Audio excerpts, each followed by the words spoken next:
An RTS, or real-time strategy game, is a video game genre where all players simultaneously make decisions and control units in real time to defeat opponents, instead of the game progressing incrementally like in turn-based strategy games. It requires resource management, base building and unit production, and includes tactical combat that is viewed from a bird's-eye perspective. Today, we will be looking at 25 of the most epic real-time strategy games of all time. But before we go any further, I would like to ask everyone watching to like, share and comment on the video. If you haven't already, please subscribe to the channel and turn on notifications to always get the latest Marvelous Gamers videos. With all that said, let's lock in and get started.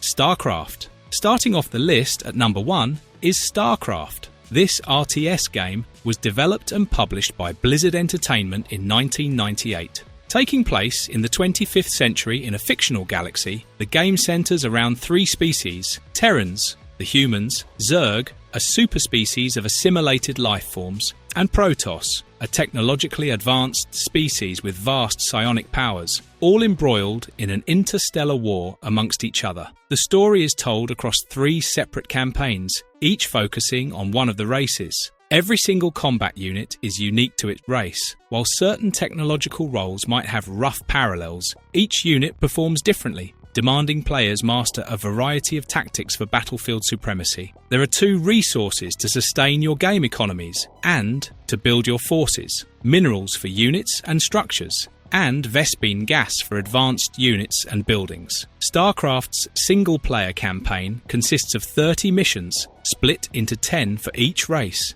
Did you know? The first incarnation of the game debuted at the 1996 Electronic Entertainment Expo, where it was panned by the public when it was compared to Blizzard's Warcraft 2. As a result, the game was entirely overhauled before being showcased to the public in early 1997, at which time it did much better. A critical and commercial icon, Starcraft has been praised as one of the most important video games of all time, completely innovating the RTS genre with its use of unique factions and captivating story.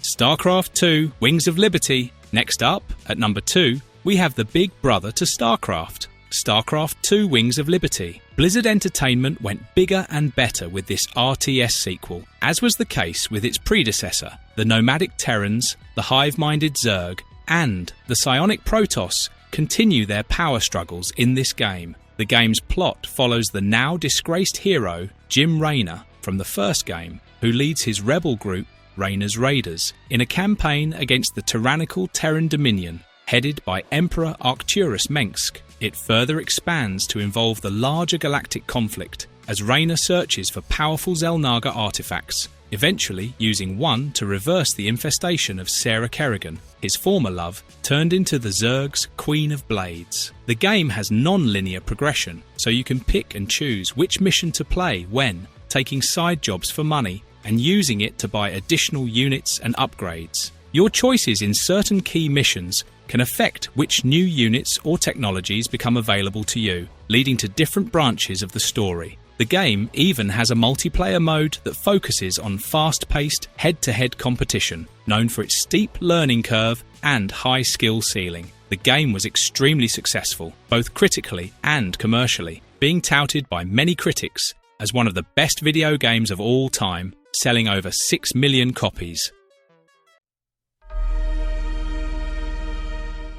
Age of Empires 2: The Age of Kings. Moving on to number 3, we have Age of Empires 2: The Age of Kings. This iconic RTS game was developed by Ensemble Studios and published by Microsoft in 1999. Taking place from the Dark Ages through the Imperial Age, the plot centres around 13 distinct historical civilizations, including the Britons, Franks, and Saracens. The game's focus is on gathering resources, building cities, creating an army, and advancing through 4 historical ages. The story is told across several separate campaigns, each focusing on a historical figure like William Wallace or Saladin. Every single unit and its technology is unique, with specific team bonuses and exclusive unique unit, such as the Longbowman for the Britons. While certain unit roles might have rough parallels across civilizations, the specific civilization bonuses demand players master a variety of tactics for battlefield supremacy. There are 4 primary resources to sustain your game economies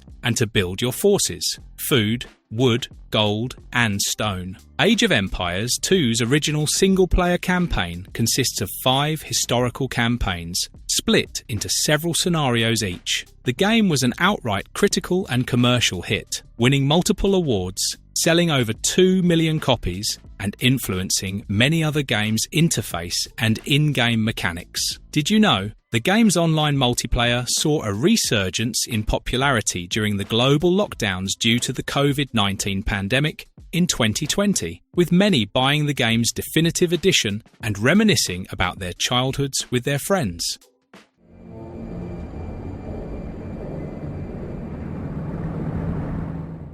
Company of Heroes, Company Halt. At number 4, we have Company of Heroes. This game was developed by Relic Entertainment and published by THQ in 2006. Taking place during the Second World War's Western Front, the game centres around the American forces as they fight against the German Wehrmacht. The game's focus is on commanding small infantry squads and vehicles, instead of large-scale base building in other RTS games. The central story is told across a lengthy single-player campaign, beginning with the D-Day landings at Omaha Beach and progressing across France. The 3 primary resources to sustain your war effort and to call in your forces were manpower, ammunition, and fuel. Company of Heroes' original campaign consists of 15 intense missions, split across the initial invasion and the subsequent push inland. You had to capture strategic points that must be connected to your headquarters via supply lines. If an enemy severs this chain by capturing a point, you lose the resource income from the isolated sectors, forcing constant territorial skirmishes. The game was one of the first RTS titles to fully embrace destructible environments, allowing buildings and terrain to be utterly demolished by artillery and tanks. Its highly immersive experience and focused tactical gameplay won the title many plaudits and received widespread fervour. Certainly. Warcraft 3 Reign of Chaos. Next, at number 5, is a part of one of the highest grossing game franchises ever. Warcraft 3 Reign of Chaos was crafted by Blizzard Entertainment and released in 2002, taking place in the realm of Azeroth. The game follows 3 different heroes, a human paladin, an orc warchief, and a night elf. The epic story is told across 4 expansive campaigns, with each one offering a narrative focus on one of the races as they confront the encroaching darkness of the evil Burning Legion. There are 3 essential resources to sustain your growing armies and economies: gold and lumber for buildings units, and food for the troops. An upkeep system was introduced to penalise extended military sizes. Players can recruit up to 3 powerful and customisable hero units to lead their forces. These heroes gain experience and levels by killing enemy and neutral units, which allows them to unlock or improve powerful special abilities. Warcraft 3's original campaign consists of over 40 immersive scenarios. Did you know that this game was the foundation for the revolutionary custom map Defense of the Ancients, Dota, which single-handedly pioneered the entire modern MOBA genre? Warcraft 3's gripping, cinematic storytelling earned universal acclaim, winning numerous Game of the Year awards.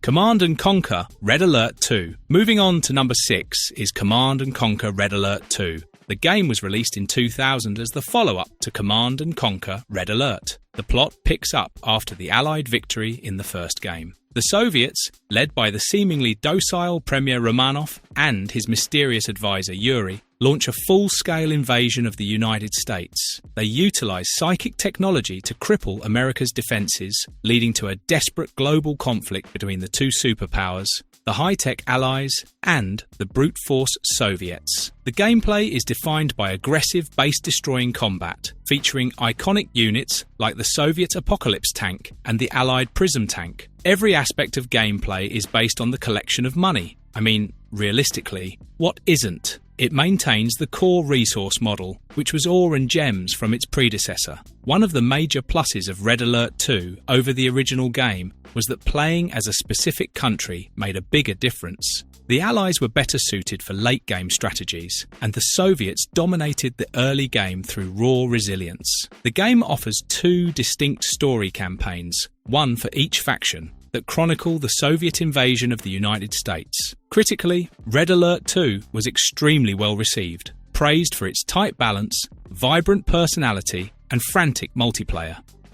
Command & Conquer. At lucky number 7, we have the OG Command & Conquer, which was developed and published by Westwood Studios in 1995. Set in an alternate Earth which has been infected by Tiberium, a self-replicating alien crystal, there emerges a conflict between 2 factions to fight over the resource: the United Nations Elite Global Defense Initiative, or the GDI, and the radical messianic terrorist organization, the Brotherhood of Nod, led by the enigmatic Kane. The sole resource of the game, Tiberium, is harvested by slow, vulnerable harvesters and processed in refineries. Players must build a base from a deployed mobile construction vehicle while managing a power grid to keep structures operational. In combat, the GDI favours heavy armour and firepower, like a powerful mammoth tank, while Nod relies on cheap, fast units, stealth, and unconventional weaponry, such as a buggy and flame tank. The game features 2 single-player campaigns, one for each faction, in which you must undertake a series of missions across a campaign map for your faction. In the GDI campaign, your character is Commander James Solomon, albeit revealed in its sequel, while in the Nod campaign, your character is simply referred to as Nod Commander. Simple and functional. Command & Conquer was a massive commercial success and a critical darling, praised for its engaging story told through full-motion video cutscenes and its innovative sidebar interface.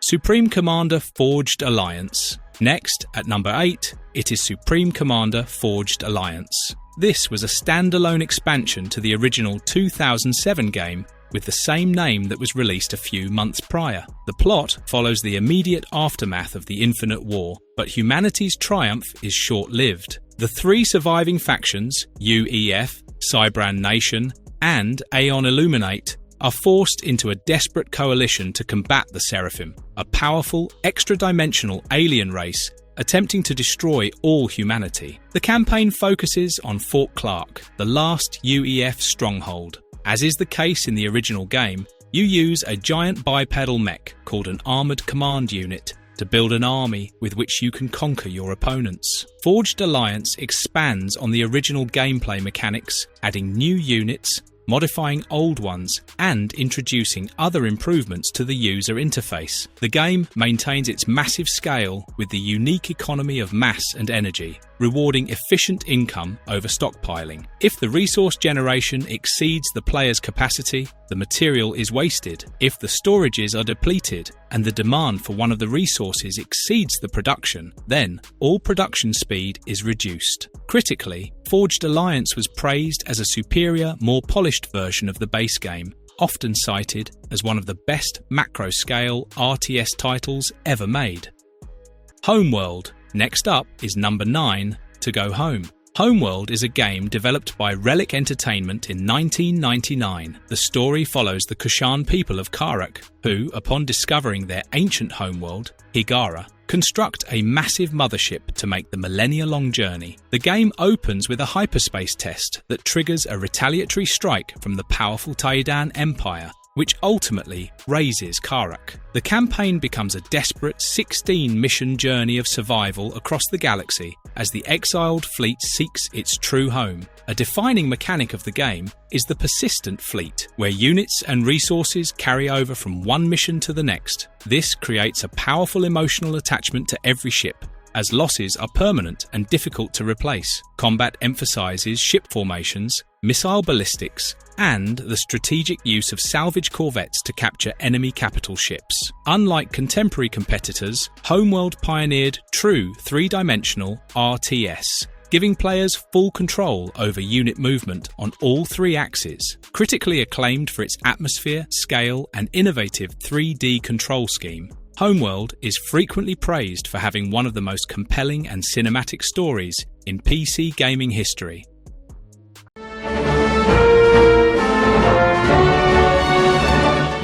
Age of Mythology. Moving on to number 10, it's time to go godly. Age of Mythology was developed by Ensemble Studios and published by Microsoft Game Studios in 2002. It spins off from the historic Age of Empires series, but instead of focusing on historical civilizations, this game immerses players in a world where legendary pantheons clash, featuring three distinct ancient cultures: the Greeks, the Norse, and the Egyptians. You advance your tribe through 4 ages, starting in the Archaic Age, then moving to the Classical Age, the Heroic Age, and finally the Mythic Age. The gameplay characteristic that differentiates this game from others is the introduction of god powers and myth units. God powers are single-use, devastating abilities granted by worshipping specific deities, such as summoning a meteor or calling a devastating earthquake. Myth units are powerful,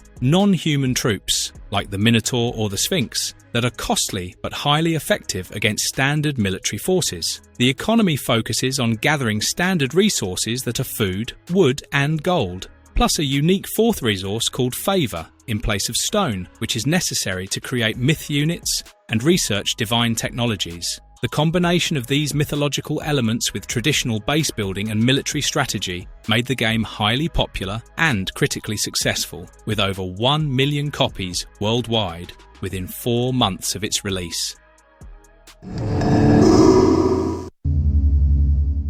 Total Annihilation. Next, at number 11, we have Total Annihilation. The game was released in 1997 by Cavedog Entertainment. Total Annihilation is set during a 4,000-year galactic conflict between the humanocentric core and the robotic arm, a war fought by armies of thousands of units. You play the role of a lone commander and oversee a variety of units, including infantry bots, vehicles, ships, hovercraft, aircraft, powerful stationary long-range weapons, and even a giant mecha known as the Core Krogoth. The core of your forces is the powerful Armoured Command Unit. This single critical unit serves as both the main constructor and the ultimate target. Its destruction means immediate defeat. Its most defining characteristic, however, is its streaming resources-based economy, where you have metal and energy accumulated at continuous rates rather than finite batches.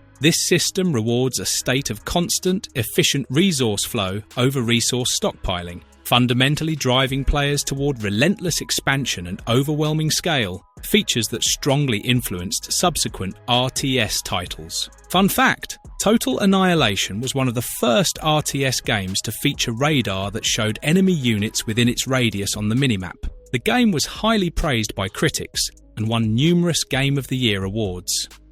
Sins of a Solar Empire. Moving on to number 12, it's Sins of a Solar Empire. The game was developed by Ironclad Games and fuses the epic scope of a 4X, which are explore, expand, exploit and exterminate titles, with the immediate combat mechanics of an RTS game, earning it the moniker of RT4X. You are given command of a spacefaring empire in the distant future and are tasked with conquering star systems using military, economic, and diplomatic means. The game lets you choose between 3 distinct galactic factions: the Human Trader Emergency Coalition, or TEC, the Psychic Advent, and the Nomadic Alien Vasari. There is also a sandbox mode, allowing you to choose different types of solar systems to unlock achievements. You must manage an empire across a network of planets linked by phase lanes, focusing on colonization, extraction of credits, metal, and crystals as resources, and extensive multi-tiered military and civilian research. Unlike many other games, the combat is strategic and logistical, relying heavily on the placement of massive capital ships and planet-based fortifications to control choke points and win wars of attrition across dozens of gravity wells. The game was immensely popular both commercially and with the critics, who praised its immense scale and seamless zoom capability, which allowed players to instantly transition from a wide strategic view of an entire star system to a tight tactical perspective on individual capital ship battles.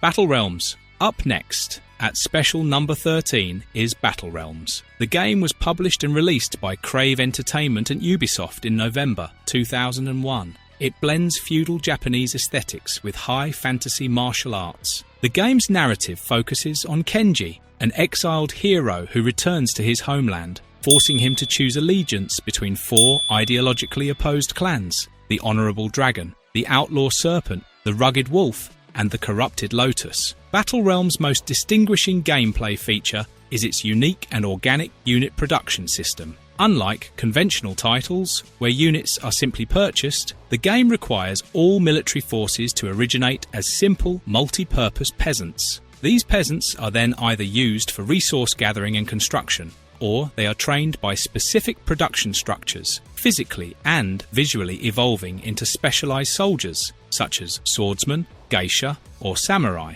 This system inherently places a high value on the life of every unit, as replacing them requires time and the 2 primary resources, rice and water. Horses form an additional resource and are an optional military unit. Further complexity is added through battle gear, which are unique, learned abilities that grant veteran units powerful tactical advantages in combat. The game was praised by critics for its graphics and animations, despite not being the most innovative RTS.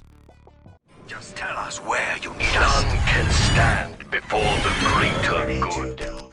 Dawn of War, Dark Crusade. Next up is number 14, Dark Crusade, which is the second standalone expansion to the renowned 2004 title, Warhammer 40,000 Dawn of War, and was developed by Relic Entertainment and published by THQ in 2006. Dark Crusade plunges you into a massive 7-way conflict on the contested planet of Cronus, where the armies of the Imperium, containing Space Marines and Imperial Guard, and a chaotic clash of factions. The expansion introduces 2 new, highly distinct races, the technologically advanced Tau Empire and the terrifying robotic Necrons. The 2 main in-game resources are Requisition and Power, which are used to produce units, build structures, and research upgrades. Unlike previous titles, the game boasts a non-linear single-player experience with a Risk-style strategic meta-campaign. Players and AI factions take turns moving their armies across the 25 territories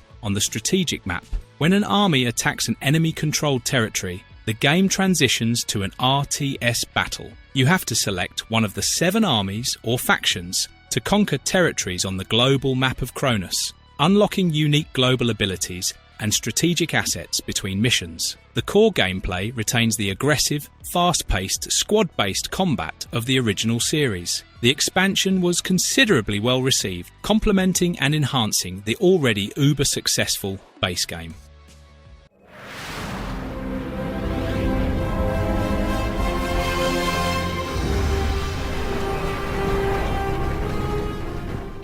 Rise of Nations. Up next, at number 15, is Rise of Nations, a game developed by Big Huge Games and published by Microsoft Game Studios in May 2003. The game was designed as a fusion of concepts from turn-based strategy games like Civilization with the real-time strategy genre, another RT4X, so to speak. In the game, you take control of one of 18 distinct civilizations, guiding them from the Ancient Age to the Information Age through a series of research and nation-building efforts. Your nation's borders can be expanded by the creation and expansion of cities and forts, technology trees, and access to certain rare resources. You must strategically balance permanent resources, which increase output over time, and finite resources, which deplete, rewarding aggressive development and research. The central conflict is waged across 8 epochs, which demand strategic adaptation as technologies rapidly advance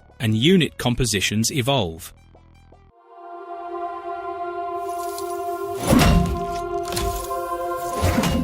Stronghold Crusader. Next up, number 16 is Stronghold Crusader. The game was developed by Firefly Studios and originally published by Gathering of Developers in 2002. It transports the unique RTS and city builder hybrid of its predecessor from England to the Arabian deserts of the Third Crusade. The gameplay demands that you meticulously manage 2 interdependent systems, a complex economy and castle building, using resources like iron, stone, oil, and ensuring peasant popularity through food and tax to avoid a French Revolution on your hands, and aggressive siege-focused combat. Unlike many RTS games, the primary goal is not just battlefield control, but the intricate design of impenetrable defences and efficient resource-sustaining production chains to fund specialised military forces, including iconic Arabic units like the Assassin and Horse Archer. The game has 50 levels designed with increasing difficulty. Did you know,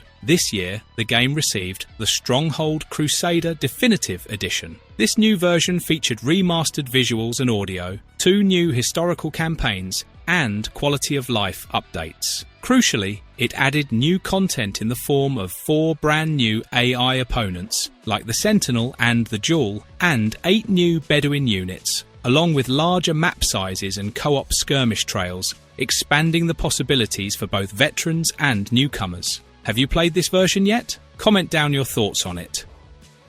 Age of Empires 4. Number 17 is a new Age rendition of an iconic series. Age of Empires 4 was developed by Relic Entertainment in partnership with World's Edge and published by Xbox Game Studios. The 4th installment of the series was the first Age of Empires not to be developed by Ensemble Studios. The game is set during the early Middle Ages to the early Renaissance and focuses on military expansion, economic development, and technological progression through 4 distinct ages: Dark, Feudal, Castle, and Imperial. Unlike the game's first 2 installments, each civilization, such as the Mongols, Chinese, or the Rus, has fundamentally different core mechanics, unique units, and economic paths. Advancing to the next age is accomplished by constructing one of 2 unique landmarks, a choice that grants distinct bonuses and dramatically shapes the player's strategic direction. In the game,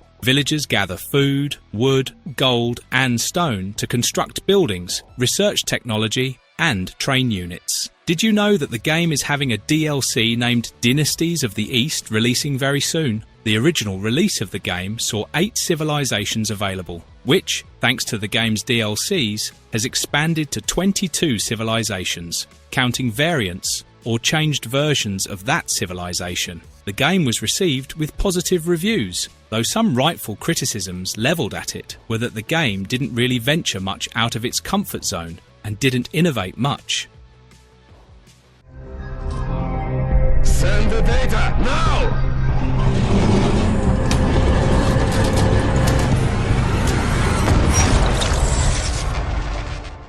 Tempest Rising. Number 18 is a next-gen that aims to be a spiritual successor to classic titles from the 1990s and early 2000s. Tempest Rising was developed by Slipgate Ironworks and 2B Games and published by 3D Realms and Knight's Peak in April 2025. The game is reminiscent of the Command & Conquer series, set on a near-future, post-apocalyptic Earth, ravaged by the mysterious high-energy Tempest resource. Sounds a bit like Tiberium from Command & Conquer, doesn't it? The similarities continue. You need to unpack a mobile construction vehicle to establish a base and construct additional structures like production, tech, and utility sites. Core gameplay revolves around the conflict between 3 highly distinct asymmetrical factions battling for control of the Tempest resource. They are the Global Defense Forces, the traditional technologically advanced military with well-rounded units and strong defensive structures. The Tempest Dynasty, a heavily mutated faction that harnessed and weaponized the resource itself, specializing in high-risk, high-reward brute force strategies.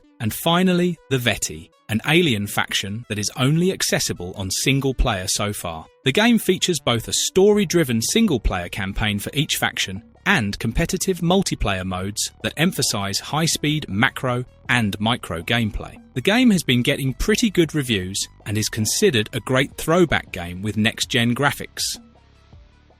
Dune 2, The Building of a Dynasty. Next, at number 19, we have the game version of one of the most popular film series of this decade. Dune 2, The Building of a Dynasty, developed by Westwood Studios in 1992, is widely considered the title that established the core conventions of the modern RTS games and laid the foundation for games like Age of Empires and Warcraft. Set on the desert planet Arrakis, Dune 2 pits the three great houses, Atreides, Harkonnen, and the non-canon Ordos, against each other in a war to control the harvesting and trade of the drug melange, or spice, for Emperor Frederick IV. The core strategy, which became the blueprint for the genre, is simple: harvest the resource, build your base, train your army, and then destroy the enemy base. Dune 2 introduced several mechanics that are now standard in the genre, like sidebar interface, tech tree, and a world map from which the next mission is chosen. The landscape of Arrakis was a constant threat to your base. Buildings had to be constructed on solid rock and paved with concrete to prevent gradual decay. Additionally, military units and harvesters operating on the deep sand were vulnerable to the periodic appearance of giant sandworms, which could instantly swallow vehicles whole. The game was a commercial and critical success, winning many accolades and gaining recognition as one of the most influential games of the genre.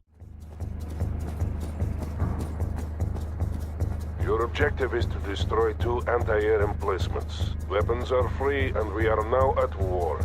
Good luck, Lieutenant. World in Conflict. Next up, at number 20, is World in Conflict. The game was developed by Massive Entertainment and published by Vivendi Games in 2007. The plot takes place in an alternate 1989, where the Cold War erupts into World War III. In the game, you play the role of a United States Army officer who takes command of battalions of US and NATO forces and has to fight off a surprise invasion of the United States, with operations also taking place in France and Russia. The game replaces traditional base building with a focus on unit deployment and tactical combat. Instead of gathering resources, one manages their army using 2 key mechanics: reinforcement points, which represent the player's budget for deploying units and regenerate slowly, and losing troops refunds some points. Imagine getting rewarded for your troops' death. Tactical aid points, which is non-regenerating currency that's accrued through combat performance and is spent on powerful support abilities like Tactical Nuke. The 4 distinct game units are infantry, armour, support and air units in a rock-paper-scissors format, so that each unit has a specific counter, ensuring no single unit type can dominate. World in Conflict was praised for its spectacular visuals and highly detailed, destructible environments, though it was noted to be quite similar in story to Command & Conquer Red Alert. Fighter ready for flyby. Preserving freedom. Surveying the area. Polished and ready. We're moving. Long range Closing standing the by distance. for coordinates. Got room for 5. Let's go for it.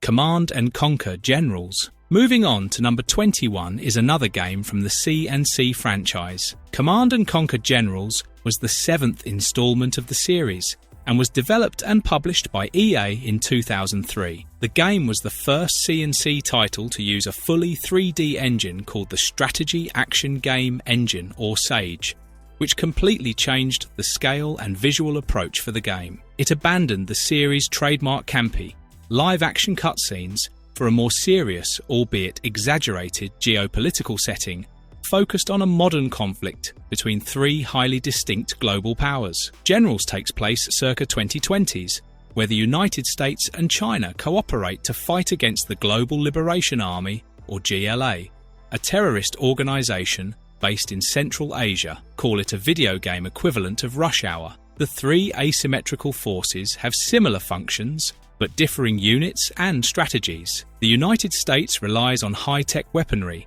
China on chemical warfare and mass armour, while the GLA relies on cheap units and terrorist-style guerrilla warfare. One could also make use of Generals' powers, a unique set of bonuses that can be purchased upon earning XP during the game, which can confer additional abilities such as support powers like airstrikes and super weapons, vehicle drops, or improvements to certain units. While Generals received mostly positive reviews, it was banned in China for apparently besmirching their army. Steel Division 2. Number 22 today is Steel Division 2, a 2019 game developed and published by Eugen Systems. It is set during Operation Bagration on the Eastern Front of World War II around 1944 and is the sequel to the 2017 game Steel Division Normandy 44. The single-player mode is called Dynamic Strategic Campaigns and is turn-based, with each turn being the equivalent of half a day, despite combat being done in real time. Combat heavily emphasises psychological state. Units under fire quickly accumulate suppression, becoming inaccurate and eventually pinned or useless. If a unit's morale breaks, it enters the fleeing state. Victory is often achieved by routing the enemy rather than simply destroying them. Steel Division 2 uses the division or deck system instead of a traditional tech tree. Players select from dozens of historically accurate Axis or Soviet divisions, each with a fixed unit roster and limitations, and form a deck for the entirety of the battle.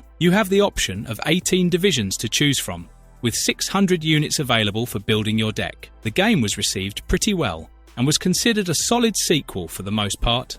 However, the game was criticised for its user interface and in-game mechanics during launch.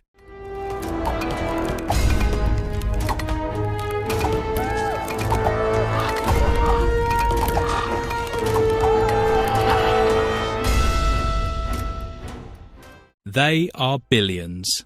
Next at number 23 is They Are Billions, a post-apocalyptic steampunk survival game developed and published by Numantian Games in 2019. Set in a post-apocalyptic future, the goal is to establish and manage a thriving human colony in a world that is overwhelmed by a zombie pandemic. One must be effective in managing resources, expanding territory, and rapidly developing defensive infrastructure to prepare for inevitable, colossal waves of infected. Vigilance is key, as the game is defined by its infamous one mistake rule, where a single infected unit that breaches the defences and infects even one civilian can quickly lead to an unstoppable chain reaction, wiping out the entire colony. Survival hinges on meticulous preparation. There are 8 resources that must be managed, namely gold, food, workers, wood, stone, iron, oil, and energy.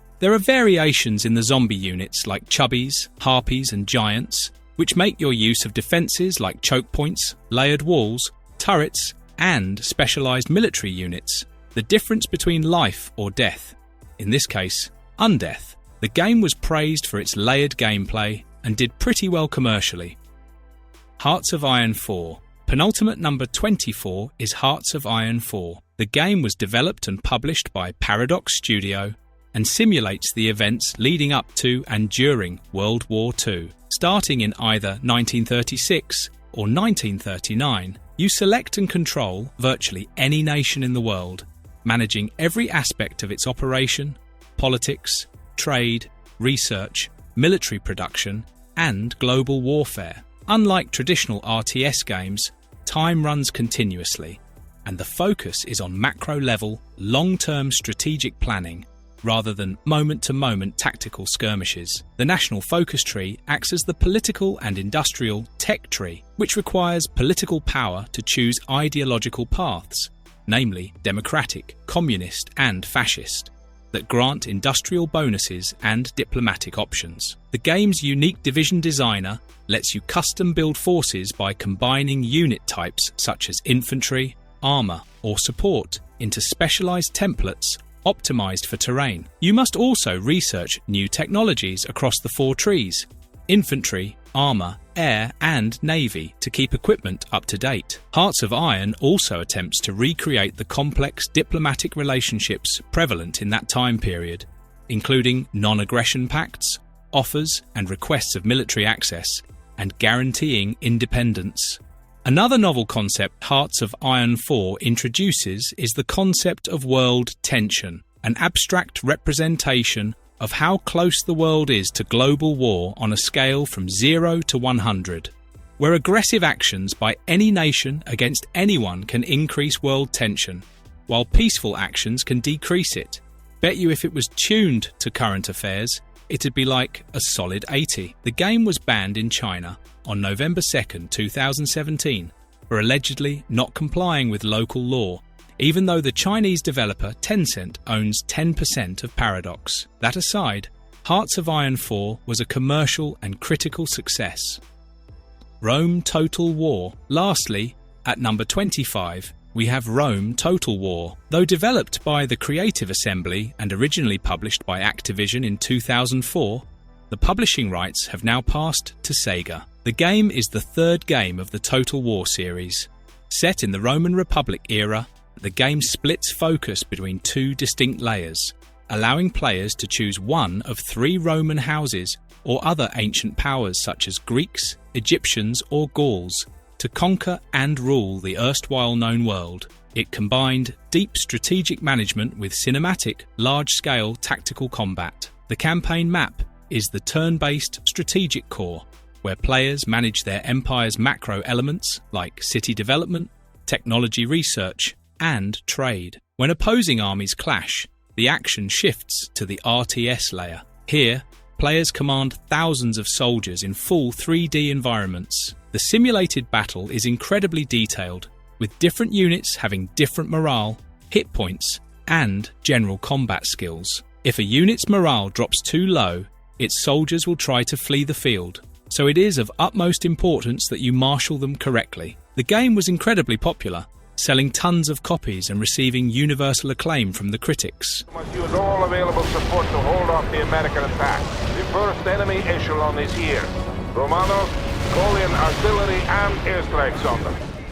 Marvelous verdict. And that was our mega list for today. What did you think of it? Have you played all these games? Which is your favourite RTS game? Have we missed it? Comment it all down below. As always, please like, share, and comment on the video. Be sure to subscribe to the channel and hit the bell icon to be the first to be notified of all things marvellous. Thanks for watching. Goodbye.